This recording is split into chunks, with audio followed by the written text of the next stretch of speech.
We are here for episode 14 of the Orange and Blue Crew, six away from our next biggest goal of 20. We already passed the 10 threshold, Yes. and now we're cooking on trying to get to 20. It's been a bit of a slow grind in the summer.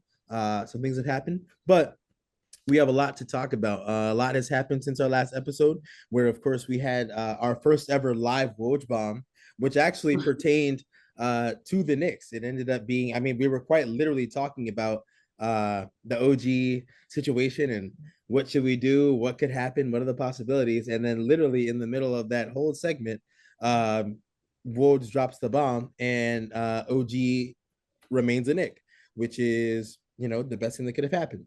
But of course, there's been even more stuff that's transpired since that. And I guess most notably, if we just want to say what they are, we had the Mikal Bridges trade not too long after OG resigned.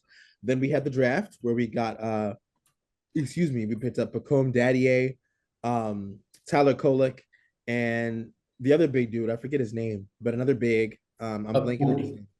name. Yeah. So we got those three in the draft. Pacome being a draft and stash, but he has been playing in summer league, been solid. But Kolek was who I was really excited about. And then we had arguably one of the, I guess after the OG signing, I guess arguably the biggest move of the summer, which was Jalen Brunson's contract extension, and him taking a massive pay cut to essentially help the team. We'll get into that later. But first, let's start with where I think we should start, just in terms of chronological order, with the Mikal Bridges trade. Um, there was a lot of discourse surrounding, what is a Mikal Bridges worth? What does, why did the Knicks give up so much? And now that we've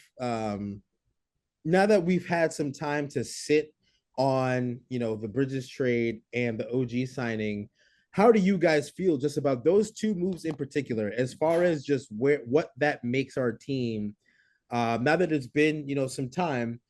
What, how do you sit with the Mikal Bridges trade, a few weeks removed from it? We can start with that. Let's start with you today, Jai.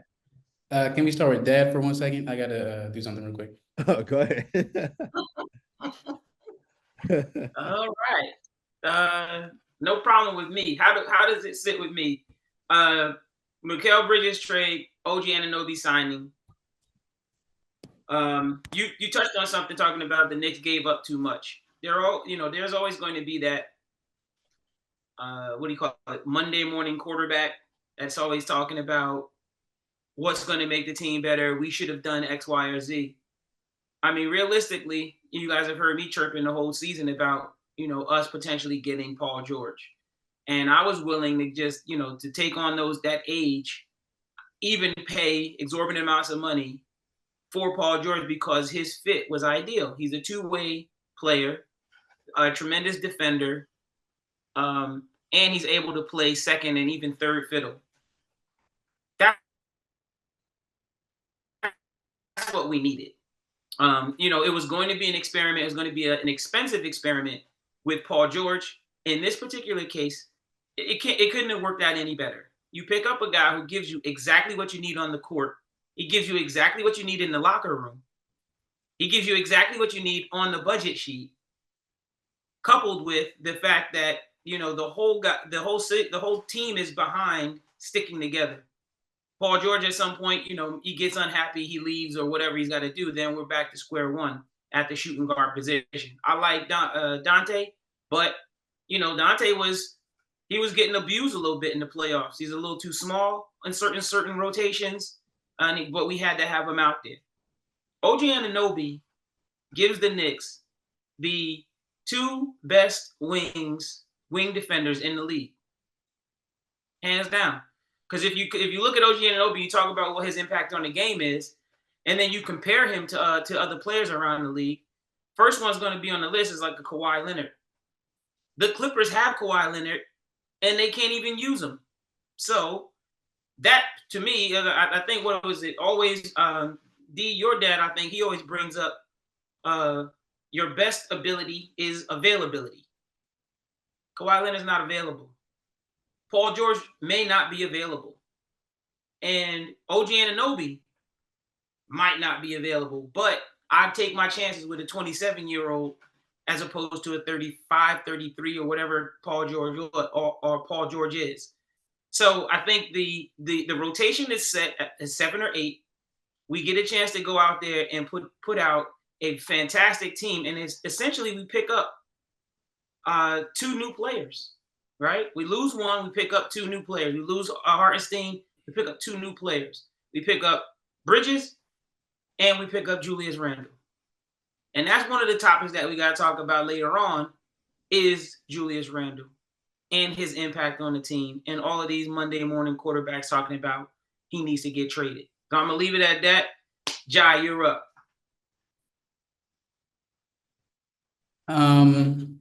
Mikal Bridges. First of all, I got to figure out how to say his name because I fluctuate between Mikal and Mikal all the time. So I'm sure we'll figure it out as the season goes on. And we got to learn a whole new celebration. But but I'm mostly I was literally the day before I was talking to some friends and I was like, I'm not sure if this OG thing is going to work out. It just seems like is too much of an ask. Like whatever contract we land with would make him the highest paid Knick of all time. This and that, and there's other people up for extensions. And I was like, but you know, one thing I said, Mikal Bridges has been begging to be a Knick for the last 2 years. And then which order did it happen? Mikal Bridges trade. I think it was the Mikal Bridges trade first, and then OG re-signed during the episode after. Mm-hmm. And we talked, so we talked about the trade already. Yeah. I'm just this is more so just, you know, now that we've had time to sit on it, just how do we feel as far as, you know, the value we gave up versus what we've got coming in. I couldn't care less, really. Still, I think that's what I said the first time.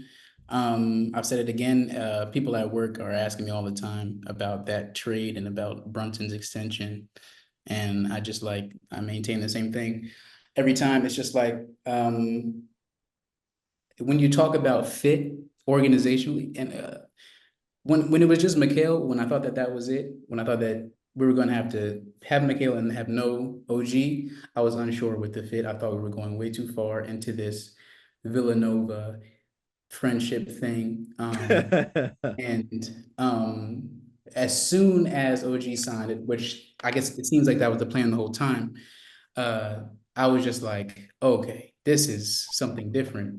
And Dad did bring up Randall at the end too. And I think that the loss of Hartenstein is like the most important thing to talk about when talking about the Bridges fit. And I think that Randall has a big part of understanding that fit too. So yeah, we'll save that for later. Right.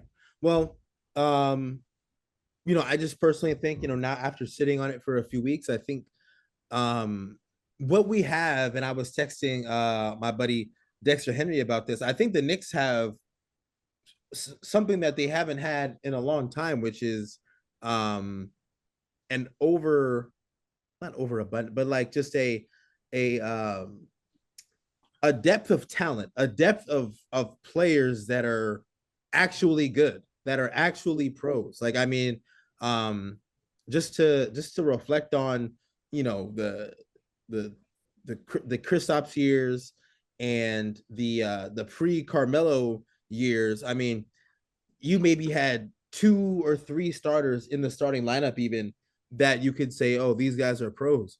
And then after that, you don't even know some guys who have a European name that you never heard of. Some guys are, you know, they were, I guess at the time, you know, D-leaguers that we were just trying to see if they could make it work. Some guys were washed up and we were trying to see if they could make it work. Like it wasn't like, you know, guys, you know, in their prime, you know, in that, you know, 25 to like 33-year-old range where there's still effective, you know, quality NBA players. And now you look at the Knicks now, I mean, now we've got, I mean, I think everybody within our, you know, main rotation is no older than 33, no younger than 25. And that's what champion. I mean, you look at championship teams, almost all those guys are going to be within that, 25 to like 33, year range. And then, maybe you'll have like, those teams with like a shooter that's, 34, 35, but can just, professional shooter. And they make that team go as far as, being able to, spread the floor and things like that. But I think this is the first time in a long time that the Knicks have been in that situation. And I think only having to come off, some future picks and pay, like you said, I'd rather take a chance on paying a 27-year-old OG 200 million as opposed to a 34, 35-year-old Paul George 200 million. Because while both guys have their injury concerns and while both guys might be, will they be available when we need them? Hey, look, I'll take my chances on the younger guy. Paul George has, I think, in the past 2 years, kind of maybe bucked that trend a little bit as far as being healthy when his team needs him. So it's not to say that OG can't turn it around, because I think a lot of OG's injuries have been kind of tricky. Like, I mean, even this past season, it was a weird elbow injury. Like, I don't know. It was weird.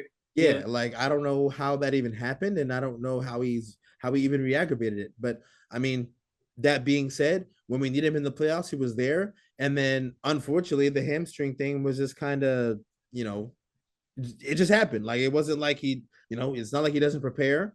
It just happens. That could happen to anybody.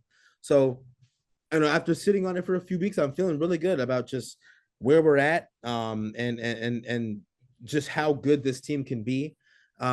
Which brings me to, I think, the next part of the Knicks offseason chapter, which was the draft. I know I've been the guy that's, draft picks become names and then, everybody gets mad. But I think at the end of the day, if you can draft good players and you hit on, good players, if you can, that's great. And I was a big fan of our second round draft pick in Tyler Kolek. And I wasn't really sure what to make of, the Daddy A pick. Because I think what's going to happen, at least from, this year, and I think for the next at least couple of years, I think a lot of NBA teams are going to, people call the NFL a copycat league. The NBA is arguably worse. Like, whenever one team does something and it has success, all of a sudden every team tries to do like they try to follow it word for word, bar for bar to a T. I feel like in the NFL, most teams, even though they try to copy each other, they kind of mostly stick to their identity. But in the NBA, if a team, one team sees, hey, they have a big three, we need a big three. One team sees, hey, they got a dynamic duo and a bunch of good role players, we're doing that. Or, hey, you look at the Boston Celtics, they just got a bunch of really good, really versatile players. And then, our team's kind of trying to follow that, where we've got a bunch of good, versatile players. So I think the direction that teams are going to take in terms of the draft is kind of taking chances on some of these French guys. And that's what the Knicks have done in getting Pacome Daddier. But I was really excited about Tyler Kolek. As we sit here today on Friday, July 19th, his most recent summer league game shows you why I think a lot of people who follow college basketball heavily. I consider myself someone who's I really follow college basketball, not just, the Blue Bloods. I watch everybody. And if you've been following Tyler Kolek for the past few years, I think you've known that, the biggest thing was, he can really pass. And he's literally, I think he's got 7 assists at least in every single summer league game he's played in. He had his best game the other day he had 21 points with the game winning and one. And I think what he can do, at least in his as far as his rookie year is concerned, the way we're currently constructed, we're in a unique position where I think we have a chance to move. We're not really a unique position, but I think we have a chance to move Deuce to being a come off the bench and be more of a 2 guard, be more of an off guard. Because I know, Reek, you were not critical, but one of your biggest concerns about Deuce was his handle and being able to really run the offense efficiently without maybe necessarily the tightest handle, necessarily a point guard handle. But I think what this lets us do is now you can move Deuce off the ball on the bench unit. He can be that second 2, maybe even third 2. I don't know how they're going to divide that up between Josh and Dante, because Josh Hart's really a 2 guard size, but plays like the 3 and the 4.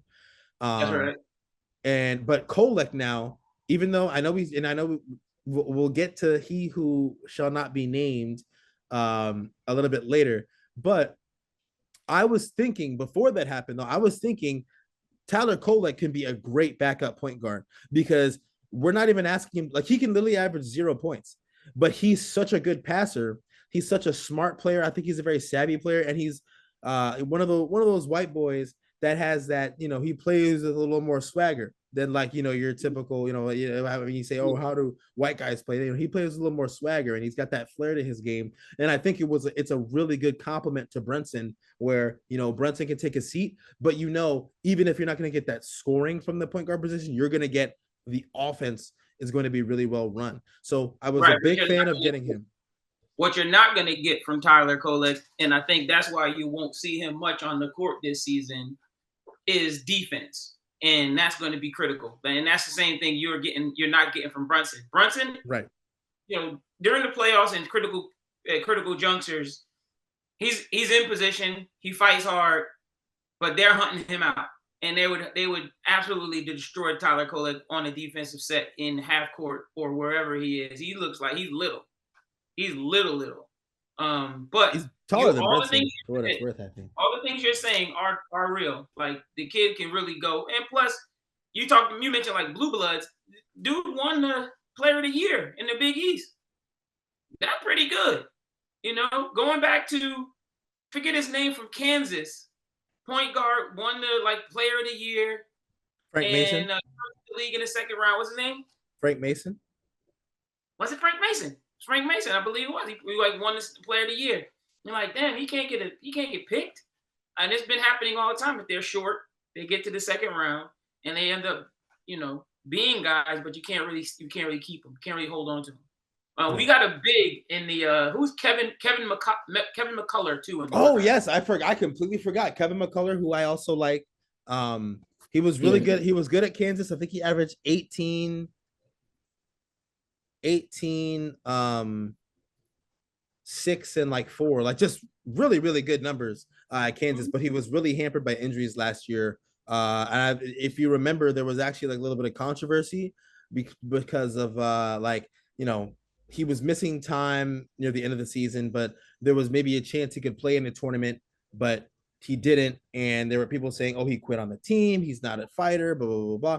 But he's a really, really good player. And that was a really, really good pickup. I was like, I feel like I'm missing someone, but you were right. Yeah. Kevin McCullough Jr. I really like him as well. But overall, yeah, I liked our draft overall. And I kind of went, there we go. I just want to get your thoughts on, how do you grade the Knicks draft? How do you, after you've been able to see, I think we've played 3 summer league games in Vegas at this point. Just how do you guys feel? Say again. We're playing right now too. Yeah, we're playing 4 games starting right now, right? I believe. Yeah. So just how do you guys grade the Knicks draft? Well, I've only been able to watch 1 summer league game because the times are absolutely inconsiderate for people that live on the West Coast, which is really strange because they play 1 time zone over. But I was able to catch the last 5 minutes of that last game with Tyler Kolek. And I don't think he's just regular good. I just think that there are things that he's doing on the court that, are just so right for never having been in the league. And just a certain amount of control. And I think the best thing is you put him right next to Rokas Jokubaitis, where Jokubaitis is doing some good things, but he looks lost a lot of the time. He doesn't look, I don't know, he doesn't look fully cooked. I think Jokubaitis might be younger than Kolek still. They're close in age, but I think Jokubaitis is younger by a little bit. And it's just a night and day difference between the way Kolek can control the game. He always knows where everybody's at, the way he can get to the rim, the way he can get his shots off. He went over 5 in one of the games, but, it looks like that was the fluke. And yeah, he just does a lot of good things. But my eyes have been on the center, Huck Porty, who to me is like, he's doing well for being the 56th pick or something in the draft. That's like around where we got Jericho. But to me, it's not something that is standing out. I think for me, when you look at summer league play, the way I saw Deuce play and Quickly and Toppin and all those guys who ended up being able to, produce. I didn't really see that from Huck Porty, but I did see some good things. He's not a rookie from this Ukrainian guy. I can't say his name. I don't know how to say his name. Jokubitis or whatever, him. No, Shipinchev, Shipinsis. He's the white center. He plays center. He's pretty. I like the way he plays. It's not something is like it doesn't stand out too much. It's not too special, but I guess that just like goes to show when Dwayne Washington is taking 25 shots a game. Oh my God. Yeah, I like the way Skipincev looks. But speaking of rookies, if I had to grade the Knicks draft, I think the Dadier pick was for money. He won't be, on the books, I don't think, if he's drafted stash, however that works, because he's not, I don't know. He's not, I don't think he's bad. I just think he's 18 years old and he's too raw. So if you factor that into his pick and then think about Kolek and McCullough and Huck Porty, I think that it's a pretty good draft, all things considered. Okay. How would you rate the Knicks draft, Reek? Knicks draft? You know what? I was surprised, actually. There's no scenario where you're telling me the Knicks are keeping 4 or 5 guys, rookies on. But you mentioned something earlier, D, when you were talking about our talent early on in the prior to the KP years, the Melo years, when we had guys like Lance Thomas and what's the white boy with the ponytail? Was the center Lou Amundson? Oh, Lou Amundson, yeah. Yeah, remember him? All right, he started for the New York Knicks in his career, right? Chris Smith used to play for the Hornets, started for the New York Knicks. We had hope that he would, you know what I'm saying? Like, what was his name? Acey. Quincy Acey. Quincy Acey was a madman. Starting power forward. We're just like hurt people. And then now we have, our roster got better. Here we are today. But even last year, the after your 9th or 10th guy, well, you had younger guys on the end of the bench, but then you start looking at like Sims. McBride turned into something, but that he's probably number 9. Then you got Sims, but then after that you got guys that are journeymen in the G League, right? You got G League journeymen on the end of your bench, not rookies to develop. You got grown men back there that are still in the G League. So, not to say that there's anything wrong with them, but it's not about building your teams, creating any real value at the end of your bench where you're trying to build a roster out and have some people that you can call on. Now I know the guy Dadier was supposed to be direct draft instead, like stay in France, and he decided he wants to come and work the G League. That was his decision. I read that on Ultimate Knicks. That was his decision. He wanted to stick here, so they paid him. They're gonna let him stick around. But I think the draft turned out to be an excellent draft in sort of restocking the very end of your bench, restocking those 2-way contracts, and you take some flyers on some guys. Maybe 2 of them work out. Maybe Jacob Toppin works out eventually. I don't really see where he does, but again, we filled up on wings. We filled up on a couple of backup guards, that we can fill in the event that we need to. I think it was really and a couple of bigs. I think we got 2 bigs that we're working in the summer league that might stick, at least for the 2-way contracts or whatever they're doing. So fantastic draft for the Knicks. Keeping players, holding on to players, getting more second-round picks, which are higher value, I think, than some of those first-round picks, because teams want too much in the first round. They want too much. They want like 6 of them, if you're going to be in under the lottery. So yeah, I think it was perfect. I think they got it. I would rate it as an A. Okay. Yeah, I agree. Like I said, I like what we saw. I like the really like the Kolek pick. I'm really look like a shadow right now, but we'll address that later. But anyway, moving on to the biggest news to hit the city probably this summer after OG, which was Jalen Brunson signing a contract extension earlier than he could have to take a pay cut. So Jalen Brunson takes essentially $113 million pay cut to stay with the Knicks for 4 more years on making $156.5 million, right? Now, I think anytime we've addressed the topic of anytime we've addressed the topic of money, and I think we were joking about it even beforehand about, because I think there were rumors about is he gonna take a pay cut, like he could do it, blah blah blah. And we were saying, nah, like get your money. You don't owe these guys anything. But here we are, and Jalen Brunson actually did something. And I mean, even Woj in his tweet said, like, in an unprecedented, shocking move, Jalen Brunson is blah blah blah. And I didn't know how to feel about it at first because I want all these guys to make their money. This is a $1 billion corporation, the NBA. You should be milking them for all you can get. You shouldn't leave anything on the table, right? Now, there's the caveat or the reality of, Brunson can come to the table next time and get all the money he lost back. But the more I think about it, it's like, okay, how willing are the Knicks going to be to pay, a 32-year-old little guard at 32 years old, $80 million a year? I don't think this was something that he did to get it all back later. I think he's just one of those guys that, I mean, and they do exist, contrary to popular belief, but he just, hey, I'm already rich, and I want to win some basketball games. There's nothing wrong with that.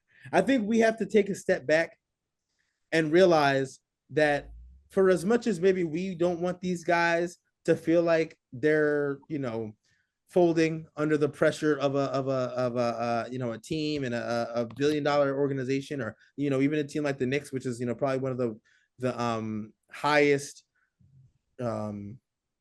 valued franchises in the entire world, right? Not just the country, like in the world.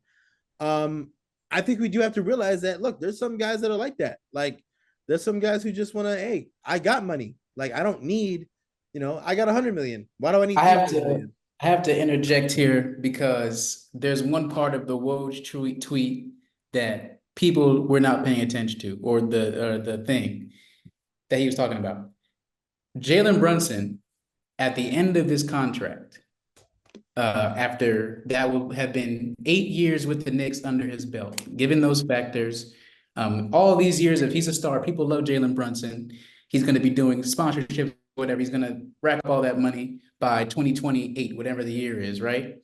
That year, because of the TV deal, he will be in conversation for contract worth more than $100 million a year. So, yeah, there's more to the story. I'm sure they painted a bigger picture for him from any team. Jalen Brunson's probably going to be making a lot of money at 33 years old. So that's the main thing to take away from that. So yes, he is saving the Knicks $113 million, but he's probably going to be making that much money a year next time around. I just don't. I mean, I'm just looking at it practically. I mean, would you guys sign a 33-year-old 6'1" point guard? I mean, well, to me, I think that's $100 million a year. To me, I think it all becomes relative at that point, right? Like, and it's funny that Dolan right now is fighting so that that TV deal won't go through. I think they would kill Dolan as a damn deal. But the reality is it just becomes relative. It's Michael Jordan and those guys would have never imagined that, guys would be making $50 million. That's the third best player on your team per season. Michael Jordan was pushing for $33 million, after winning 6 championships. So the thing is, it's just relative. The owners are going to get 50%, and what's left on the table, you can only pay 15 guys. So yeah, you're going to have to give them. You're going to have to give a 6'1", chubby point guard from Villanova $100 million per season. Yeah, Jalen Brown's making what? He's going to be making $60 million a season. Mm-hmm. So is Tatum, $70 million. That's insane. Dame's somebody's extension was worth $60 million for 2 years. It was somebody like Dame. Dame is cooked. 60 million in here. He's not even 6 feet. Yeah. Nah, he's you 6 can't foot. tell. You can't tell me that man's 6 feet. You don't think he's? I think he's at least 6 foot. They try to list him. I think they try to list him at 6'2". I think he's 6 foot, and they try to list him at 6'2". I don't think he's 5'11". If he's 5'11", then I'm 5'8". Look, Brunson 5'11" with a head as 7. He got a 7. That motherfucker head huge. Yeah, he got his shoulders stop all the way down here. He's like, yeah. Josh Hart would agree with you on that one. Yeah. Which, by the way, did you guys see him taking that money, leaving that money on the table? But he made his decision. You gotta live with it. He's as long as he's comfortable. It's like hey, I'd rather not be like. How do I look being more mad than the guy who's doing it? Because look, this is public information. He's got to live with the decision. So if he's living with it, the hell do I look like being like, no, like, look, hey, your life, bro. Go ahead. Yeah. I don't know if I would have done the same thing, but I'll probably never be in that position. I'll be happy to make 100,000. I don't know if I'll ever sniff 100 million. OG said it. OG was like, shit. What? Money, old boy. You got it. I mean, he's right. He's right though. And it's funny because OG always he does the whole, not does, but like he's got the whole like, oh, I'm just an innocent little guy. Like I'm not really OG. Like he's not, like you think of OG and his whole like money making, like the whole like negotiation process didn't really match like his personality. Like even if you, when they asked him, you had 15 rebounds and 11 or 15 points and 11 rebounds, and you're the first Knicks player to do that in the playoffs since X amount of, and he's just like, that's cool, I guess. Like he's just like, like his whole affect doesn't match the narrative. Yeah. But unassuming. Yeah, but I mean, like he was like, yo, give me all of it. Right. Yeah. So it's just like, every guy is gonna have their thing. So I guess Brunson, he's cool with. I mean, shoot, I'd be cool with making 150 million. Right now, I'm making 0. I make unemployment. But that leads me to the last thing I wanted to talk about today, which now that we know we've locked up Brunson for the next 4 years. Allegedly, Mikal Bridges wants to take a pay cut. Apparently, we're all, the guys are all in on keeping this thing together and trying to win a championship and not everybody just making the money, which is fine. But that's what they want to do, which is, I mean, hey, for us as fans, I mean, isn't that what we want at the end of the day? But yeah, the thing I want to talk about is people talking about who is like, the most famous or the most popular or the best athletes in New York City. And Tyler Cole just did something insane. He just made a 360 pass to somebody. Okay, that's a little bit too much. Wow, it was to I think it was to Washington, and Washington cashed it. So I mean, hey, a 360 assist will work. But there was another discussion today about the most famous athletes in New York City. So here's the list 1 through 10, and I don't know if you guys have ever had this discussion, but I've been very adamant about why I think Jalen Brunson is on the top. Dwayne Washington also has 13 points, by the way. So this is from SNY. This is their top 10 New York athletes right now. Jalen Brunson 1, Aaron Judge 2, Juan Soto 3, Francisco Lindor 4, Igor Shesterkin 5 from the New York Rangers, Sauce Gardner 6, Brandon Nimmo 7, Artemi Panarin 8, Sabrina Ionescu 9, and Dexter Lawrence number 10. The bottom of the list, like after Soto, we can argue up and down.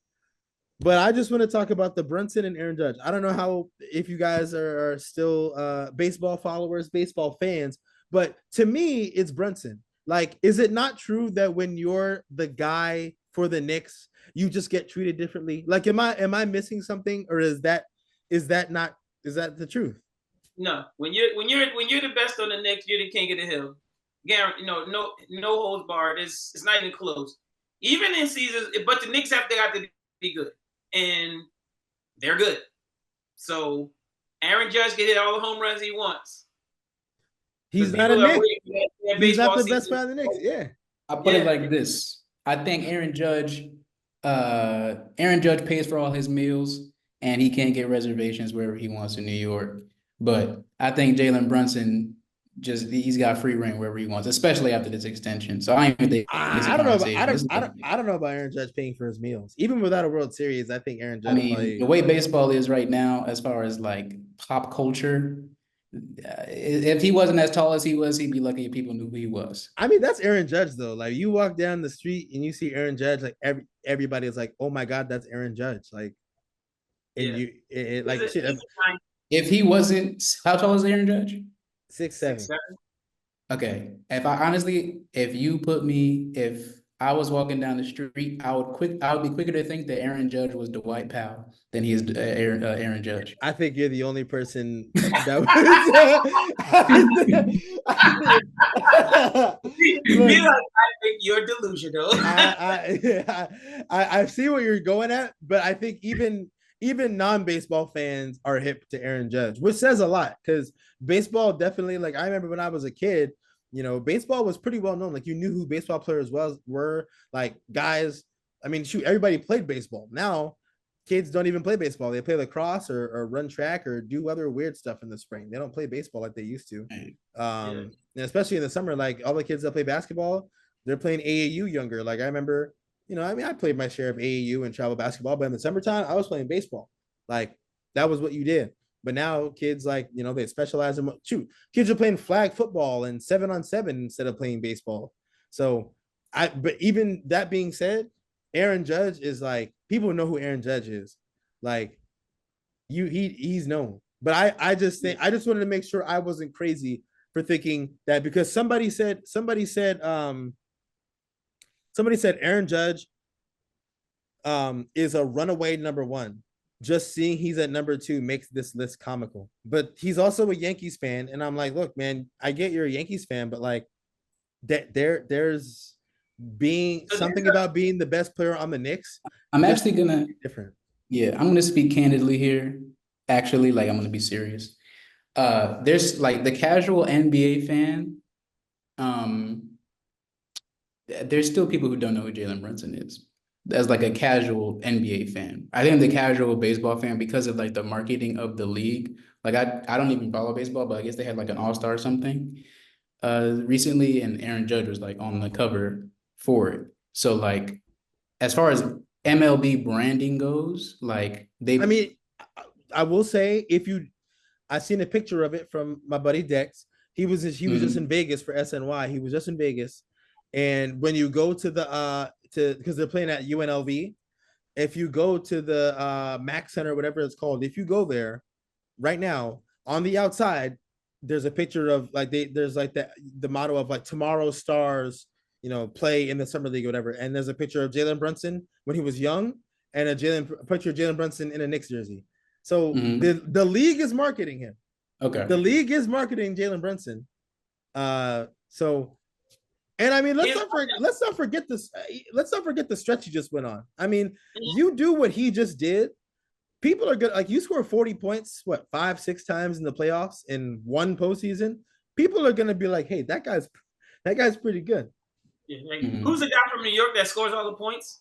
Right. I'll tell you this though. I will say this, and now this is just from me being at work and in my field for many years, in the corporate environment. There is a very sort of negative tone when it comes to the NBA overall. So this is where I'm going to say that I can see where people are having these problems with Jalen Brunson being the New York, the main guy in New York. You would be hard pressed to find a conversation I'm 50.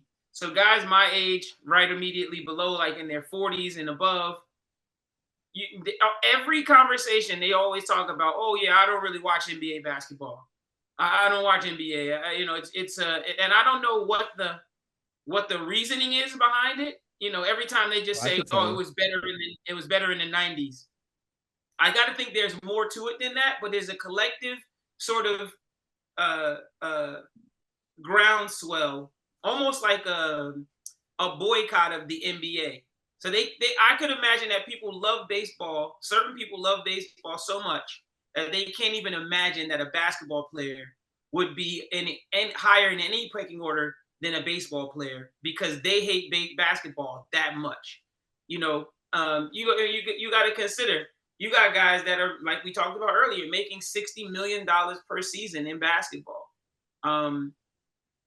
Again, like I said, I don't know exactly what their reasoning is, but I'll tell you right now, you'd be hard pressed to get a basketball conversation going, at least at my job, or at least with anybody that I know that's my age or 10 years younger. They're like, yeah, I just don't like the NBA. I don't watch NBA basketball anymore. And I'm like, I don't know why. It's the best basketball you're gonna find. Who's better than NBA basketball players? Well, I'll leave that for everybody else to sort of pick up on, but you wouldn't believe it. You would not believe it.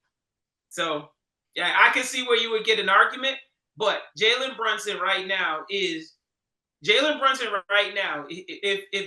messes around and these New York Knicks win a championship on his watch, he has elevated himself. He can walk around the city, any borough, butt naked, and won't get a ticket, won't get nothing. Like he could do literally whatever. He would be the president, the king, the dictator, the oligarch, the monarch, the whatever he wants to be, whatever you want to call him. He can do that. Clyde won 2 championships in New York in the 70s, and he was a popular Knick.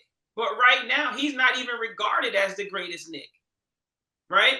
There's always debate whether it's the captain or Patrick Ewing, or Willis Reed or Patrick Ewing. For what reason, I don't know. Clyde was doing Jalen Brunson shit back then. In the playoffs, in the championship. Yeah. And you have people that think Patrick Ewing is the best Knick. Patrick Ewing was the most consistent Knick, for a long time. But yeah, you'd be hard pressed to find some. Huh? I personally think the best Knick of all time is Emmanuel Quickly, but we don't need to have that discussion. I mean, yeah, you laugh now, but no. I can tell you the worst Knick of all time as far as the culture goes. Oh, we could argue the worst Knick of all time up and down. You don't even know who I'm gonna say. Hasn't even played a minute yet. I can tell you that is. Huh? That motherfucker hasn't played a minute yet as a New York Knick. I can tell you that's gonna be. Oh, campaign. Already. I'll tell you, as far as the culture goes and what we're building, the worst Knick of all time, especially after this Mikal Bridges news that he might take a pay cut, is Isaiah Hartenstein. And we didn't talk about Isaiah Hartenstein. But that's how I feel right now. Tough. F him. He could have took a pay cut. Yeah. Look, he left. What was that? Like 80 million on the table? No, like 30 something. 30 million. That's a lot. I mean, He ain't never getting that again. But I mean, what did we just talk about? You know, guys leaving money on the table. You know, we advocate for guys to take it. Guy took it. Yeah, Can't he be. took it. You know, hard to get mad when. I mean, the guy did what we were saying. Players should do is they take that money. Yeah, that's 25 mil. I knew that was the range. If they gave him 25 million more, he'd be a fool to not take it. You'll never get that again as a center. He's basically a backup center that played well in this system. I dare him to do any of the things that he was going to be able to do in this new situation. It's not happening. He's going to be really good, but he was already on what, Houston, the Clippers. He was good. They said, but Tibbs transformed his game, and also he's projected to start. Exactly. On the Thunder, yeah. Mm-hmm. Yeah, he'll start in the Thunder, but then they're going to keep working that around because Chet Holmgren's going to be coming. Chet's never going to gain enough weight to be a starting center in the league. It's never going to happen. He's going to be like Sean Bradley. No, you can just be he can just be white KD. What? Am I wrong? I mean, he's hell yeah, you're wrong. How the hell he gonna be KD? He ain't KD. Nah, now. I'm saying. Look, they said KD was gonna be. Oh, he's too skinny. He'll never. KD's made himself a nice career. I'm saying in terms of just like, look, he'll never be like, you know, super Aki or anything, but he'll be a stretch four and average. You know, he'll be, you know, probably a 22 point per game guy with, you know, 7-8 rebounds. 3-4 assists, 2 more blocks. Like Porzingis. Yeah, like Porzingis, but possibly even better though, because I mean, Chet has outside. Floor, right? Say again. He can put it on the floor.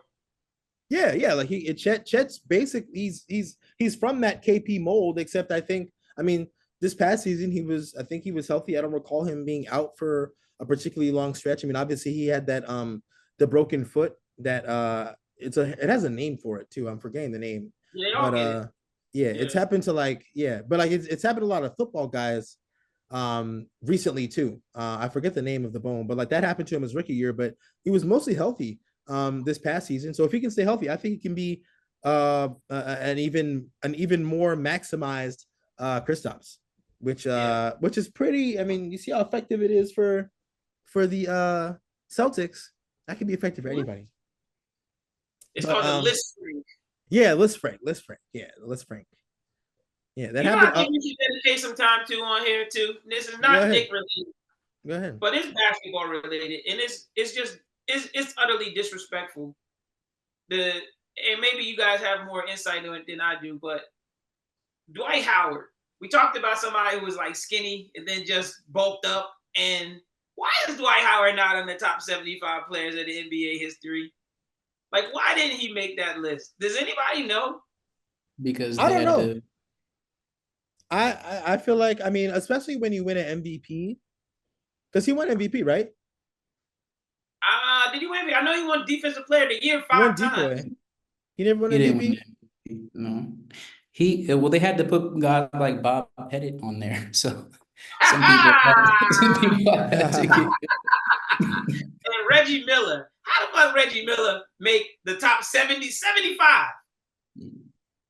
Reggie Miller?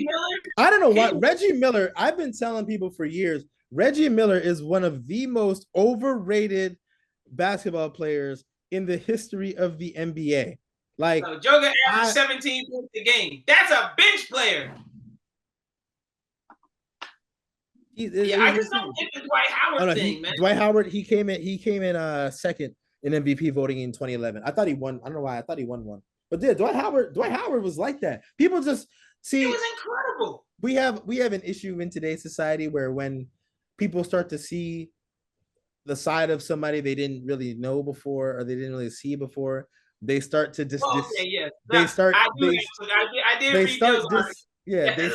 they start discrediting everything that happened up to that point. Like you could be Michael Jordan until you're 33, but if at 34 you start playing for the other team, everything else before that, and we don't even really know that, like all that stuff. Well, actually, we do.